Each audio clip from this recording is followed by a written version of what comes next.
So, you've asked me about the moment that really my life changed, in the sense of I was given a book by a great philosopher teacher. So at that point in my life, I was in my 20s, and I was a very ambitious actress. My whole raison d'etre, my ambition was to be a big movie star. And so I was working in the business. I'd done some television, I'd done some theatre, and then I did a television episode with an actor called Terence Stamp. And for those people who don't know who Terence is, Terence was a big movie star in the 60s. And at the end of the 60s, everything sort of changed for him, and he split up from from Jean Shrimpton, his girlfriend, and he took off to Italy, where he worked with Fellini. And Fellini was a friend of the great philosopher teacher, J. Krishnamurti. And Fellini showed some of the rushes from the movie he was shooting. And Krishnamurti apparently said, "Who is that young man?" And Fellini said, "It's the actor Terence Stamp." And he said, "I'd like to be introduced." Obviously saw something. I mean, the way Terence tells it, you know, he was this East End rough diamond, had never thought about anything. So he was introduced to Krishnamurti over a lunch. Krishnamurti went on a walk with him, and Terence was just sort of gabbling about his life and nervous, and Krishnamurti would stop him every once in a while and say, "Look at the tree." Terence would stop and look at the tree and think, "It's a tree." And then they'd walk on, and then Krishnamurti would stop and say, "Look at the cloud." Anyway, this walk was about 20 minutes. And Terence said at the end of that, he knew that this strange little man had done something, and he didn't know what. And it started a massive inner journey for Terence. So he then went off to India and met near Sagarata Maharaj, who wrote the great I Am That. He turned up at the Bhagwan's ashram and for a while, and then eventually he came back to England, and by the time I worked with him, he'd played General Zod in Superman and was sort of coming back into the business.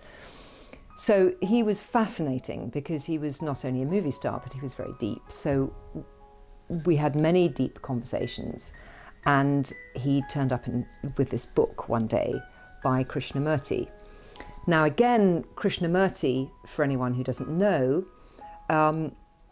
Krishnamurti was picked up by the Theosophical Society when he was a young boy in India. And they were looking for somebody to be their next massive teacher, or the Maitreya as they called it, someone with a clear aura. And they picked up Krishnamurti and took him and his brother back to America and to England, where they taught him meditation, they taught him about all their hierarchy and rules and all sorts of deep esoteric things. And extraordinarily, to cut a long story short, over the years, Krishnamurti grew and developed into a young man and had his own realization. And by the time he got up to take over the Order of the Star, which I think was supposed to be his branch of the Theosophical Society, he gave this seminal speech saying, "Truth is a pathless land. You cannot organize it. If you organize truth, you kill it. So I disband my Order of the Star, and I will travel the world speaking, because it is about each person being a light unto themselves, and each person inwardly becoming aware," I'm really paraphrasing now, becoming aware of the separate self that they take themselves to be.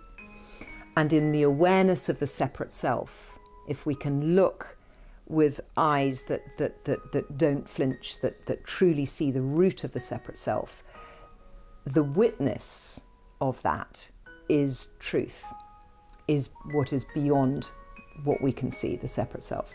So the awareness is what he is guiding people to find. He's a very wordy philosopher. So it's not, people start off with him and it's not always clear, but the book that I was given, which was Freedom from the Known, the words just shot out off the page and straight into my psyche. And it was like questions that I'd never even thought of asking were being answered. and a door opened inside, and I thought, what is this? This is speaking to something that feels like home inside. But then, of course, at that point in my journey, what I did is I sort of hooked that on to, okay, great, now I'll be a major film star and I'll be enlightened. And then from that position, I'll be able to be a big star, gather loads of crowds, and then teach people to go beyond the ego from this massive ego state. So I hadn't quite thought that one through, but that was the start of my inner journey.